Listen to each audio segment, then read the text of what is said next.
Welcome, Bronco Nation, to my 3 keys to the game versus Utep. We're going to go over a summary of this matchup here, look at some of the key players from both sides. We're going to look at my 3 keys to the game, what Boise State needs to go out and go out and impress in this matchup. And then we're going to look at a score prediction here at the end. So let's get right into it then. The game is at Boise State, our home opener. Please wear white. Usually I try to match the jersey choice that in my videos to the jersey for the actual game, but while my voice has recovered from the UCF game, my jersey has not. I had to send it to the dry cleaning after several hours of jumping up and down in those stands and making it loud, as loud as we could for UCF. A lot of Boise State fans traveled to that. It was great to meet so many of you, but make sure you wear white. The jersey color or the scheme today against Utep is going to be white on Friday. So the game is on Friday at 7:30 p.m. Mountain Time on FS1. So those in Boise, make sure you go to that game. We need as many fans there as possible to cheer on Boise State. I just want to talk for a second before I get into reviewing this game. You know, a lot of fans, I'm seeing it on the Bronco Nation Updates page, and I'm seeing it on Twitter. A lot of fans saying, well, you know, okay, someone want to take my tickets, my season, I'm not going to want to go to Boise State games anymore, take my season tickets, that kind of thing. If you're jumping ship because of one loss at the beginning of the season to a good group of 5 team who's going to be a Power 5 team here potentially next season once they move on to the Big 12, if you're jumping ship because Boise State lost one good game, a game that they were not predicted to win, a game that some people were predicting a win. I was hoping for a Boise State win there, but honestly, I thought it could go either way, even though I was predicting a Boise win in that one. UCF is a good football team, and if you're jumping ship because Boise State lost one game, you got to question whether you were really a fan to begin with. Boise State, this is a new coaching staff trying to establish a new identity for this program, and what they really need to help their players do that, to get the momentum they need, to springboard them into bigger and better things next season, as well as compete for the great things that we still have on the line this year.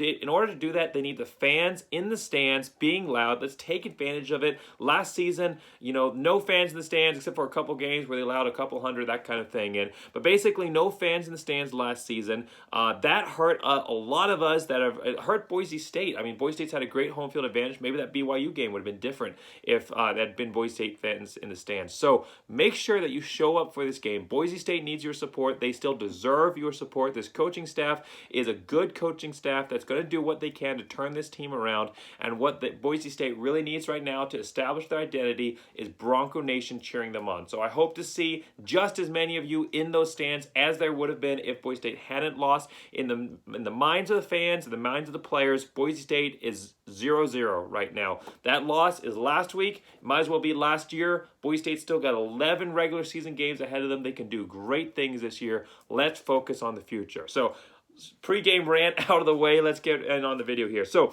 game, like I said, Boise State versus UTEP, 7:30 p.m. Friday on FS1. ESPN has Boise State at 91.9% odds of winning, and is giving the Vegas odds is plus 26 in Boise State's favor. And UTEP, of course, has an 8.1% chance of winning according to ESPN, the reverse odds of the Boise State. Boise State is, according to their schedule, 0-1 coming to this one, and UTEP is 2-0, so UTEP coming in with a little bit of momentum. They have wins against New Mexico State and Bethune-Cookman. They had a nice win against New Mexico State, 30-3, considering that San Diego State only beat New Mexico State 28-10. UTEP had a better win than San Diego State did. And then they beat Bethune-Cookman in a week that a lot of teams struggled against FCS opponents and got upset by them. UTEP avoided the upset and managed to beat Bethune-Cookman 38-28, who coincidentally actually plays UCF this week. So it'll be interesting to see how UCF performs against Bethune-Cookman as a comparison of UTEP. Boise State, of course, entering into this matchup, 31-36 loss versus UCF, but with a lot of bright things on the future, and let's talk about those now. So this matchup here, according to Winsipedia, Boise State has played UTEP 5 times in the past, between 2000 and 2004, in the FBS era at least.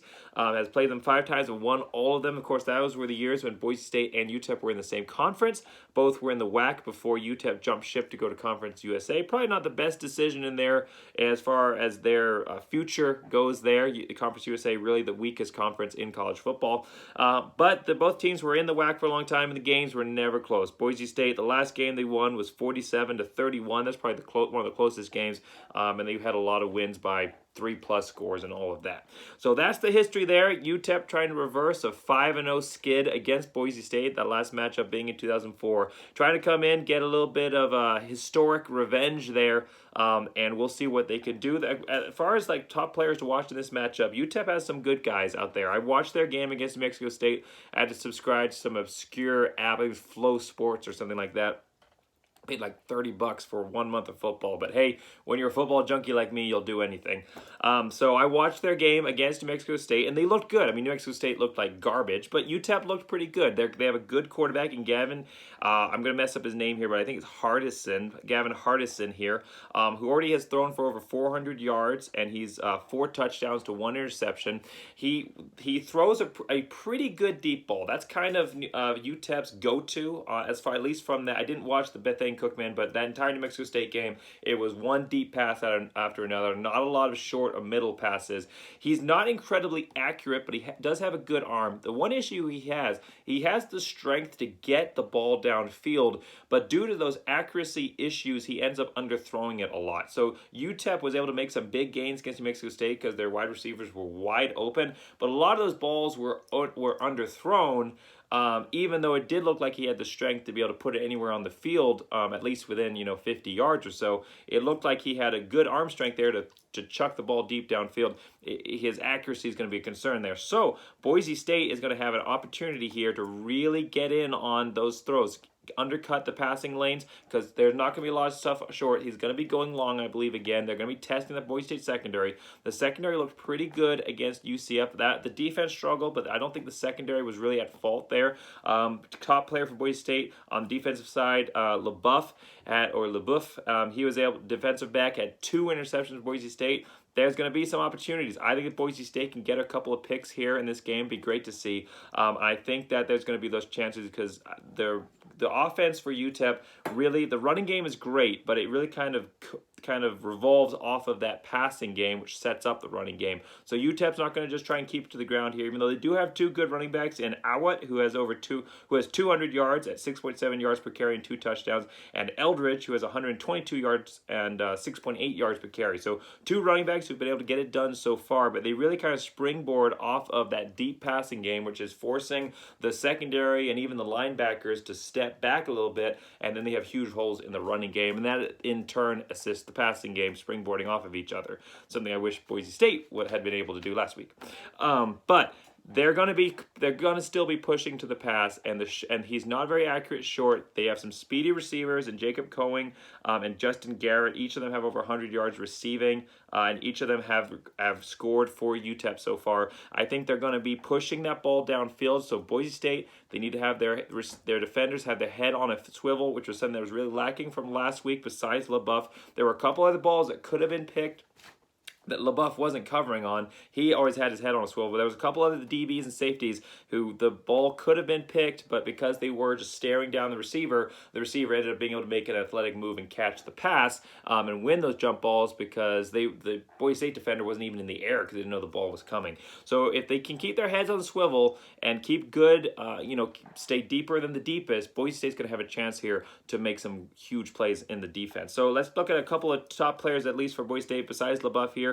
Shakir was limited last week. That's why we only saw him we saw 2 plays in the first half, and I think it was 3 plays in the fourth quarter. The coaches said that he was limited by an injury, and they had kind of a play count going for him, so he's only going to play so much. So that's why he was limited. I think if he'd been 100%, that ball game might have ended up going a different way than it did, because whenever he touched the ball, he was electric. He scored 2 touchdowns out of the 5 receptions that he had. 2 of them were touchdowns. He was breaking tackles constantly left and right. The first man was never being able to take him down. So the coaches are saying he looks like he's going to be 100% for this one. That's huge news for Boise State. I expect him to have a massive game. He is clearly Bachmeier's #1 receiving threat there. That brings us to the second key player here is Bachmeier, a player who struggled last week. He had made a terrible decision in that second last drive for Boise State, throwing it when he was already across line of scrimmage to covered receivers receiver that was a clear pick. So he struggled a bit with his decision making. He had some nice passing there in the first half, but even then he missed 4 or 5 passes that were just very, very inaccurate balls. So this is a quarterback who, like I talked about last week, he's a junior, but he's really a sophomore when it comes to overall playing time because freshman year dealing with injury, sophomore year truncated season because of COVID anyway, and then he was out for a game due to I don't remember if it was COVID symptoms or something else, but he was out for a game, non-physical injury type of situation there. So this is a player who's really only played less than 2 full seasons of college football,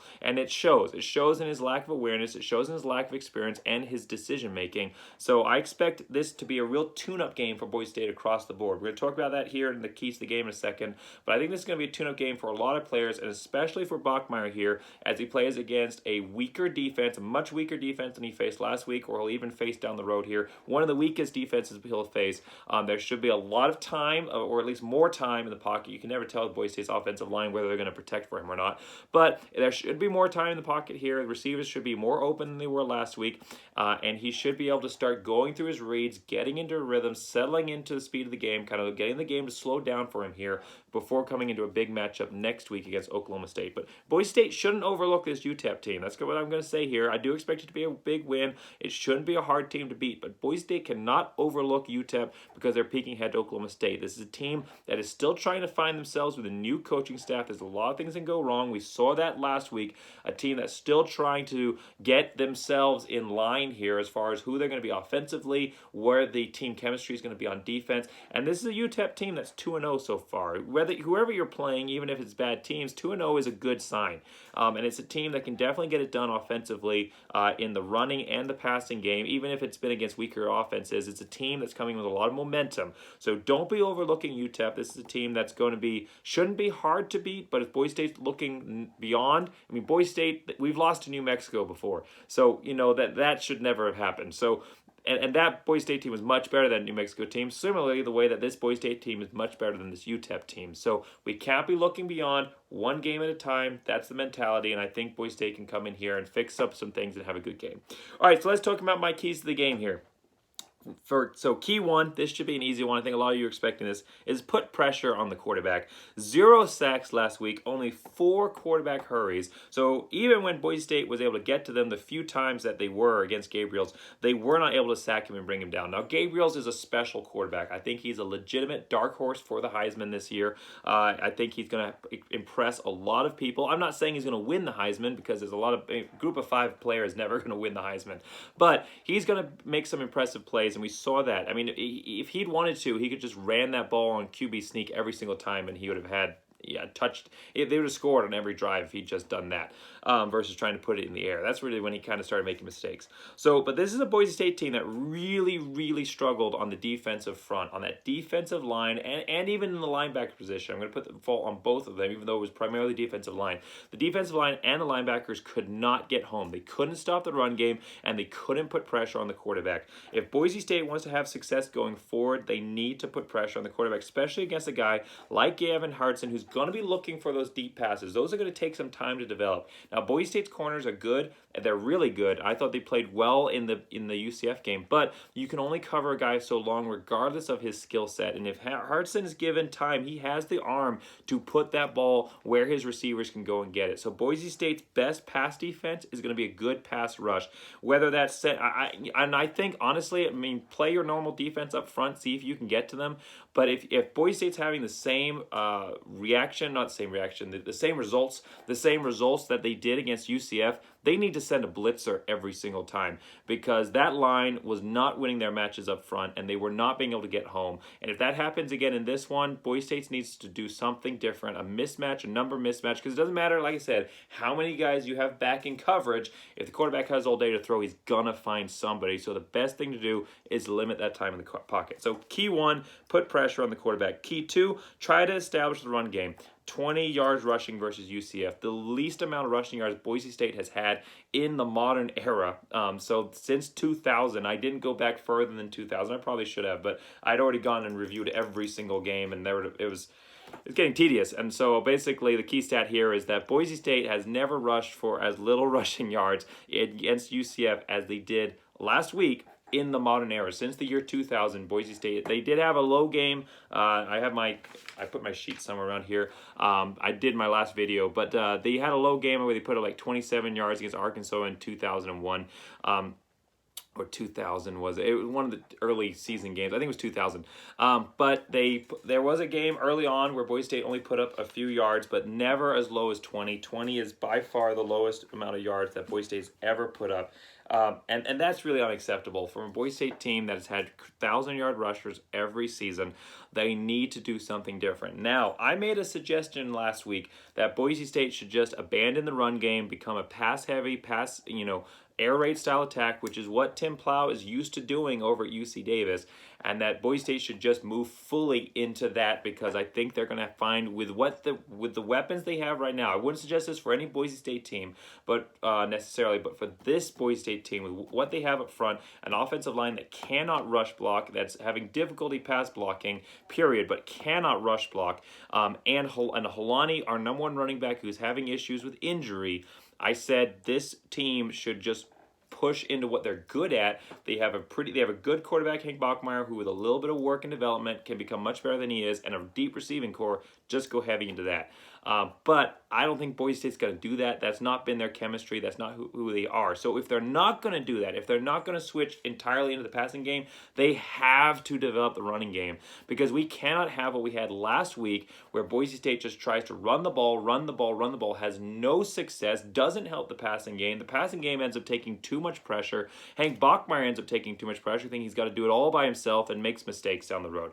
So if we're going to continue this balanced attack, it has to be a balanced attack. And this is a game where Boise State can figure some things out. This is a defense that's very weak. Utep's given up 100 yards in both of the games that they've played, and even though those teams weren't very good, they still gave up 100 yards against them on both occasions. So this is a team that is going to be weak on the defensive front. Boise State's going to have some opportunities. Get Cyrus into the game, get him into the momentum. I think that he is the best chance Boise State has of getting a player up to Holani's level, though Holani, I think, is better than any running back on this roster. Hopefully he's back healthy. That's going to be big for Boise State. But get Cyrus into the game, get him figuring out this, kind of getting back into the flow of playing college football again. And get him feeling, get him that awareness of where the holes are. Get him kind of get those hits, so he gets used to taking those pounds and kind of force himself, like he did against Oregon, in that kind of a red zone back, being able to power it up the middle. Get him into the game so that he can get used to it, get the motivation, and get into the flow of it, because I really think that he's a running back that can achieve some great things at Boise State. I'm really hoping that it doesn't end up being kind of a Corey Young situation. The transfer, I believe, is from Stanford, who, just didn't end up playing very well for Boise State. I think he had like 400 or 500 yards, but he never looked like he was a player who could come in and replace, I believe it was McNichols at the time there. Never looked like a player who could come in and replace him at the same level. I think that Cyrus has that talent, he has that pedigree, but he's got to prove it, and he's got to develop it. He's got to get back into his rhythm, and a game against Utep can do. Now, Van Buren, also a running back who's shown some sparks, shown some talent, and it'd be good for them to get him established as well. So try to establish the running game. If it doesn't work, if you've got 2 drives where you're not getting anything on the running game, please, for the love of everything, do not run the same play on 4 straight drives.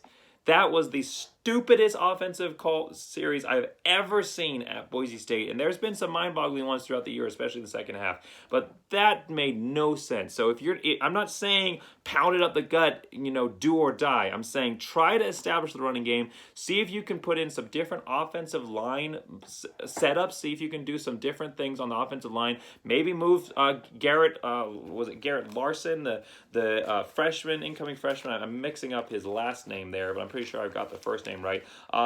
See if you can get, Mason Randolph. I don't know why I said Garrett. See if you can get Mason Randolph there, a very talented freshman. He might be able to do some things.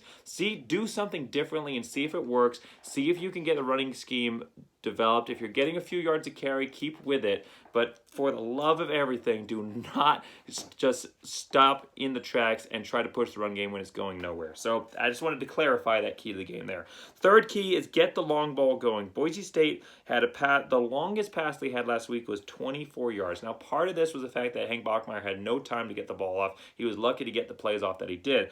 But he only had a long of 24, and there were some opportunities where he had time where he could have pushed it down the field, and especially on those 4 drives where Boise State was running the same play, the run up the middle on every first down. Oh my goodness. And then a draw on 3rd down. He had enough time, and there were some receivers open where he could have at least given a chuck downfield. If it got intercepted, oh well, it's the same as a punt at that point. So there were some opportunities for them to get the running game, the deep passing game established, and it never happened. And that was one of the reasons the running game struggled so much, because the defenders knew that Boise State wasn't going to be able to pass it deep, so they were able to get closer and closer and closer to the line of scrimmage. And the longer the game went on, the worse Boise State got at running the ball, the less openings there were in the short intermediate passing game, which had worked well for them in the first half. So Boise State has always thrived on the long ball. I don't care who's out there at quarterback. Boise State has always had a quarterback who's able to throw that ball deep, and they haven't necessarily built their team around that long passing game, but it has been a huge component of Boise State throughout the years. I mean, even when Joe Southwick was out there, even then we were still chucking the ball downfield 50, 40 yards, that kind of thing. So Boise State's always had a quarterback who could get it downfield, and we really haven't seen that very much out of Hank Bachmeier. We saw a little bit out of it in 2019 season, but barely saw anything out of it in the 2020 season. We haven't seen anything out of it so far this year.